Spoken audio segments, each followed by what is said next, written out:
Contenders for the different Anambra federal legislative seats to no fate, as INEC is set to give its verdict. Who is in and who is out?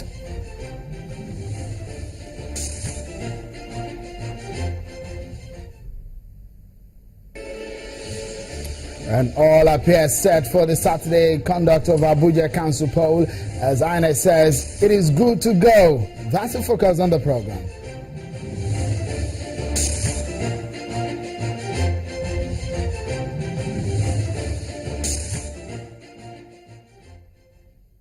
We're glad that you're there to join us on the live telecast of Politics Today on Channels Television, the nation's news leader. We're reaching you live from our studios here in Lagos. I'm Sheon Joaquin Baloye. What a dynamic world of politics where every minute things keep changing. But before we get down to the details of today's show, let me take you through your world of politics for the latest we are following right now. Political roundup on Channels Television. Here are your top political stories this time.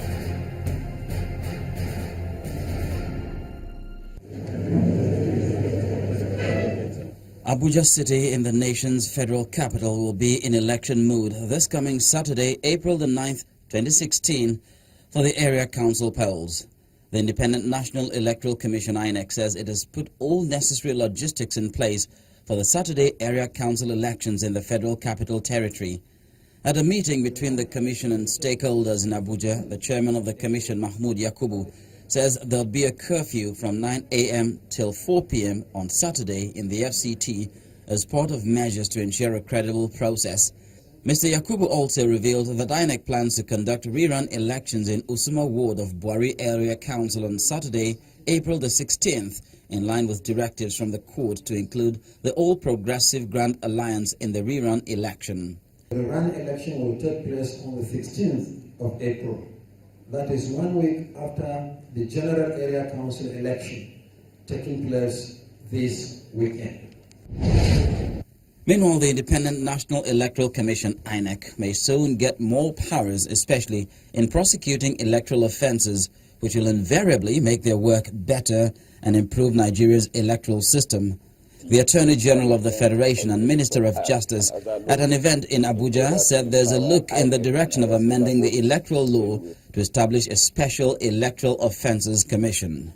We have also identified as top priority the amendment of the Electoral Act and other laws in order to empower INEC and other similar bodies. And there are more calls on the Buhari government on possible ways of resolving some of the challenges confronting the nation. Today at a press conference, a foremost Nadeko activist and human rights lawyer, Ayo Okwadoku, is advocating a serious dialogue between the ethnic nationalities of Nigeria to agree on ways of moving the nation forward. We must restructure this edifice called Nigeria.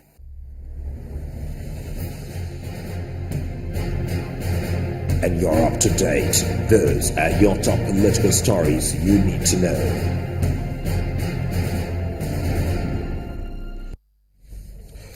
Well, those are your top political stories. Let's begin now with a breathless wait for INEC's verdict on the legislative seats, the federal ones in Anambra State, after several months of legal battle, which led to the Commission returning to the Supreme Court for clarifications on its judgment over the leadership tussle over the Anambra PDP leadership. As we anticipate the decision of a commission, let's speak with the Director of Voter Education and Publicity at INEC, Mr. Oluwole Osaze Uzi, joins us. Many thanks for coming on the program.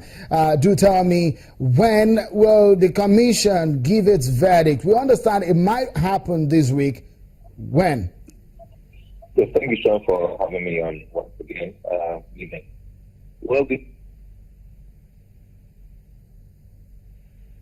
internal executive session that discussed the issue of the Anambra, what to do about it, the benefits to be done. It took selling memo, and unfortunately, there were two facts that were not the details that it got into. That was I expect the commission meeting tomorrow. So I didn't get that. Did he say tomorrow? Yes, there is a meeting, a regular meeting of the Commission tomorrow.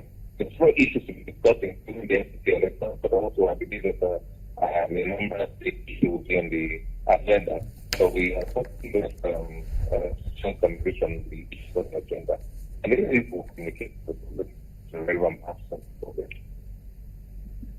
All right, thank you. It seems we're not getting you very quite the quality of the audio of that telephone conversation. But of course, if you are able to reach you back, we will try to do so, just to keep tabs on what exactly is going to come out of that meeting, which we understand will be held over the decision to be made by INEC on Anambra federal legislative seats. A lot of people are waiting, those who are in and those who are on the sideline waiting for INEC's verdict.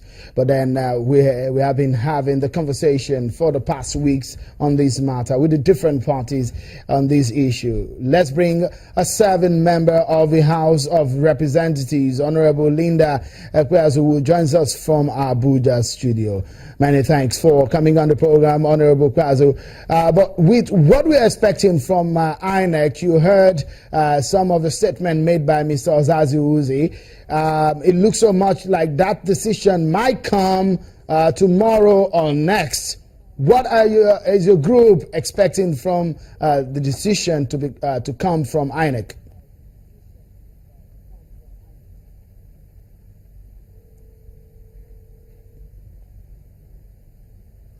Well, thank you very much, Shane, for having me here. We are expecting that INEC as a body should do the right thing. INEC is a body that's set up by law, and we expect that they should obey the law. They have all the materials before them. They have the judgments of the Supreme Court. They have all the judgments, and they are really, really straightforward. You have the judgment of Ejiko Gwebego against the PDP and INEC, which basically upheld the decision of the interlocutory order of Nganjiwa J in Port Harcourt in 2013, which is now in Oka, Federal High Court Oka. That was what the Supreme Court upheld. But it's really weird that a lot of people have interpreted it differently. But what is before the INEC is in black and white. What the court said, what they upheld, and of course during the clarification, during that clarification they said they were not going to clarify because there was no ambiguity, which of course I agree with them. And in making that ruling, Okoro JSC said to them that where in the judgment did we talk about taking a certificate from anybody and giving to another? Where in the judgment did we say that Ejiko Gwebego will now have the power to submit lists, to conduct primaries and submit lists to INEC? And interestingly, their counsel in the Supreme Court actually said that this matter had nothing to do with primaries, and the court agreed with them. So if you've gone